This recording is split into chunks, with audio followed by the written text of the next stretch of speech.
Hey guys, we're just gonna go over quickly what I did here in the garden, and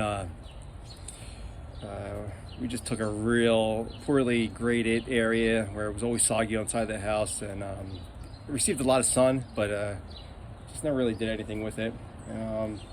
Really was just more a neglected area.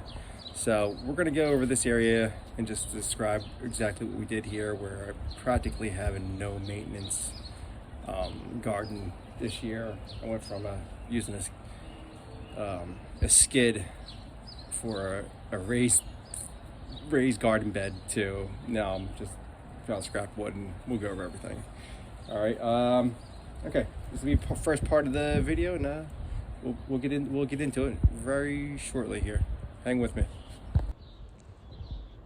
All right. This is the garden. This is where we took this area where it sloped from here to there. It's almost like an area where it was just overly sloped and or poorly graded, and it would have collected right in this area here. It's always mushy and slimy and whatever else. So anyway, over the year collected wood from job sites, from construction job sites that were just tossed out. Yeah, they might be pressure treated, but they're free, and I stripped the nails out, and just pretty much started just piece by piece and see what I had here and see what I could do with the area I had. So and the amount of wood I had. So over the year, collecting maybe a year and a half, whatever, but it's collected 2x10s, and some were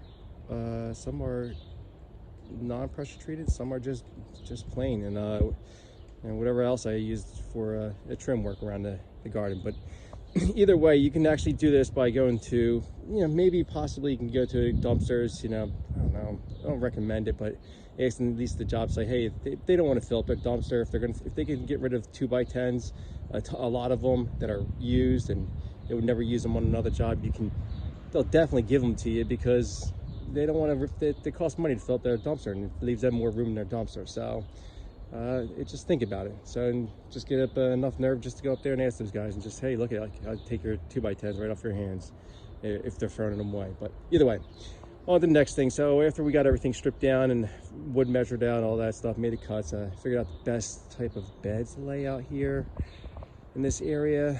I was really thinking about doing rows 1, 2, 3. I didn't know how it was going to come down, how I was going to, I didn't even have the steps in yet, but wasn't sure the process I was going to go here or the layout. So I wanted something that was kind of nice on the eyes, but still utilized quite a bit.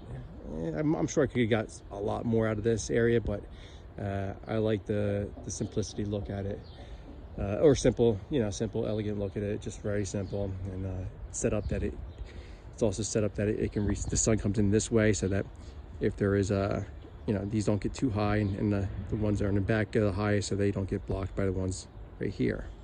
So I'm gonna go over quickly. That's pretty much how I got the wood, the layout. Even the steps were scrapped, they were in the trash, and took them out. All this wood was free, 100%. I didn't pay anything for this wood. This was just on job sites, and it's just, maybe the hardware, just the screws, but other than that, we're going to go over to the next step for irrigation, or just the soil. Actually, the soil or the layout here. What I did here, I took from another YouTuber. It was a Jersey gardener. I forget what his name is, but I'll give a shout out later. But he has a big following, and I just took wood chips and just filled it in and graded it in a certain way. Away from the house, and that was the area I needed after I set my beds. Level everything up. All right, we're gonna go over to the irrigation next. Okay, we got 1/2-inch PVC here that we I didn't go 3/4 because I just try to limit surface area and using them as dividers and also irrigation. I didn't want them to take up, I know it's not that much more bigger, but still it gets the job done. 1/2-inch gets the watering job done, and also kind of separates it a little bit. I was trying to use CPVC, but they didn't make these cross fittings in the CPVC size for the 1/2-inch. It was actually really difficult to find, so I had to step it up to 1/2-inch PVC.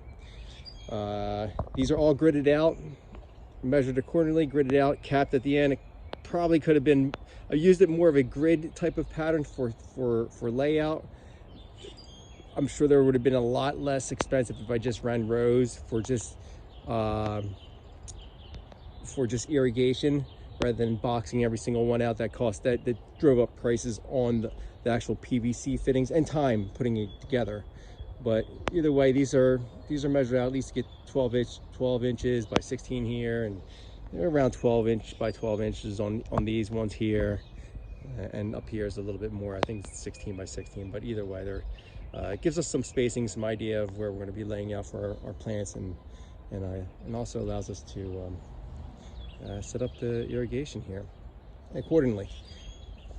All right, so you see how I got the cross fittings, everything's glued, caps, ton of caps. Go to Amazon or eBay, whatever it is. Just Home Depot charges a lot, but if you're going to get this many, or this quantity, I would recommend just getting off eBay or Amazon. Get them for way less. And these are just pretty much these are pretty much just all sealed units that are connected to hoses here. So I want to go over to how I came out the side here on the beds. I just drilled holes out and brought the fittings down to where they can connect to hoses. And you can see right here, and just these in there.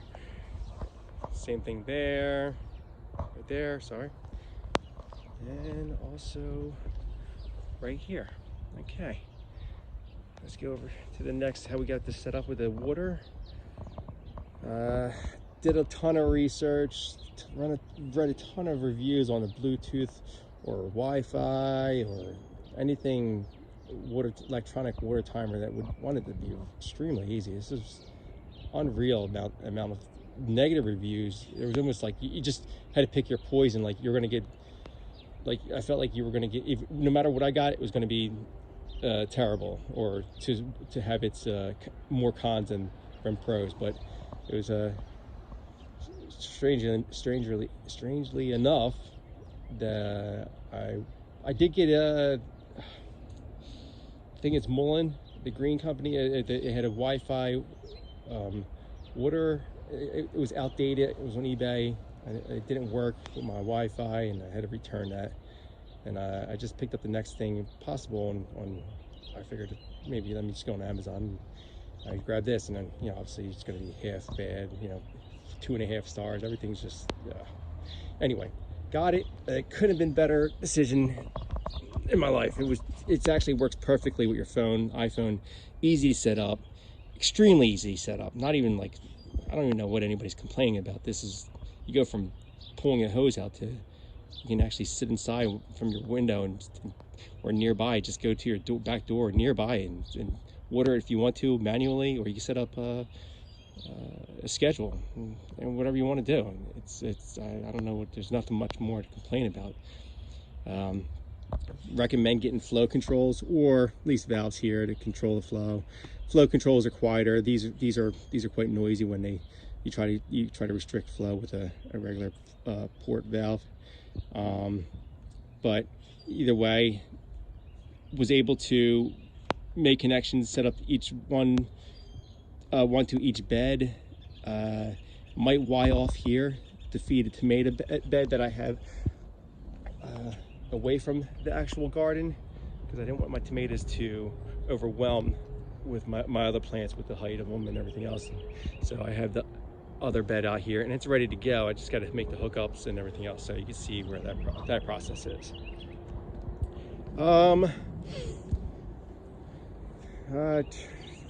All right, so we got everything set up with the water.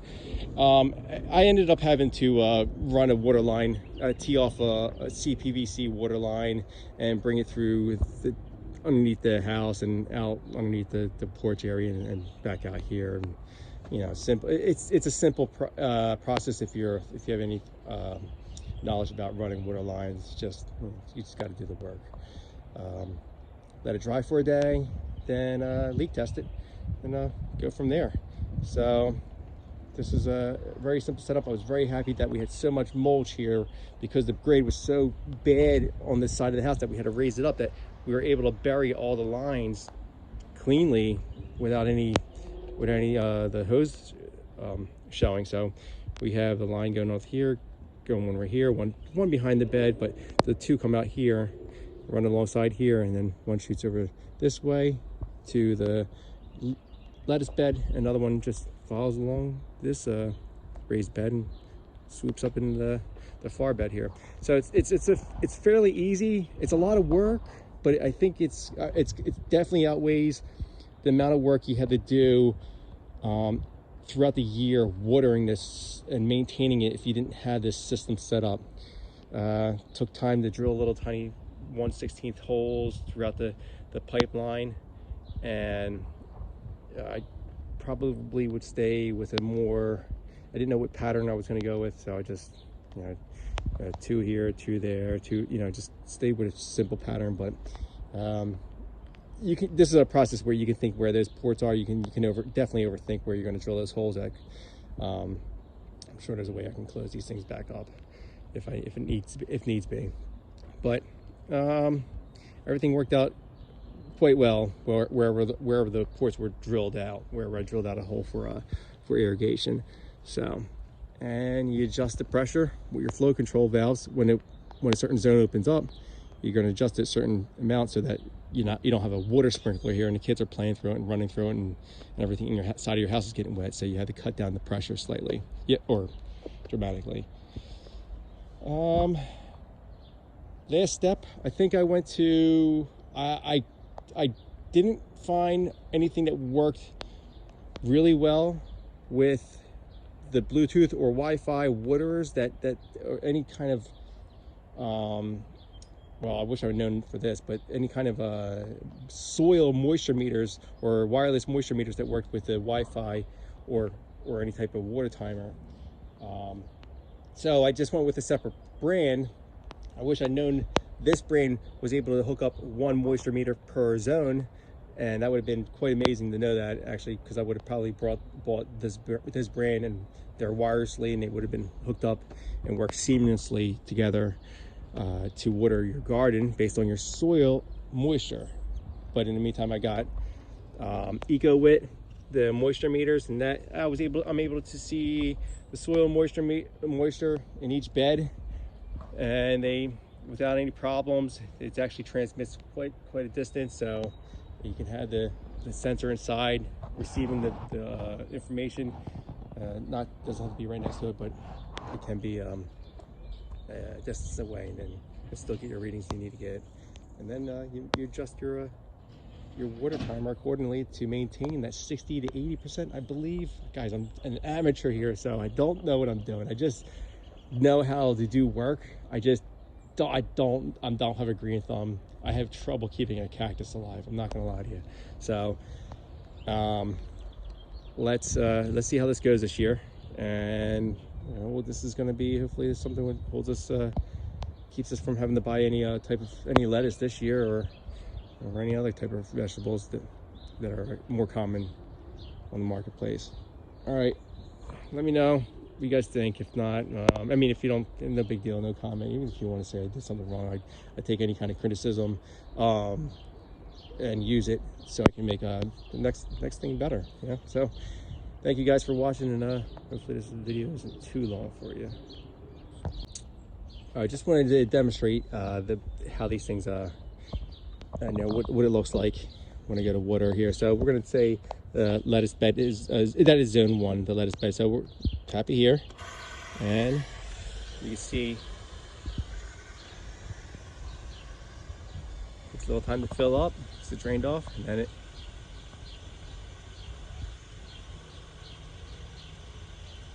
I'm going to cut down that pressure slightly. So that's it. Pretty much real simple. You don't have to come out here like crazy. I might have to drill some more holes here and just spread it out a little bit, so it's not just watering in one little tiny area every time. But yeah, so far I enjoy this, and it's working pretty well. We'll go for zone 3 here with this bed. See how this goes.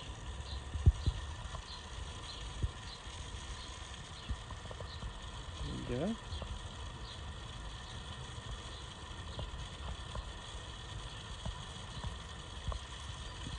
it is.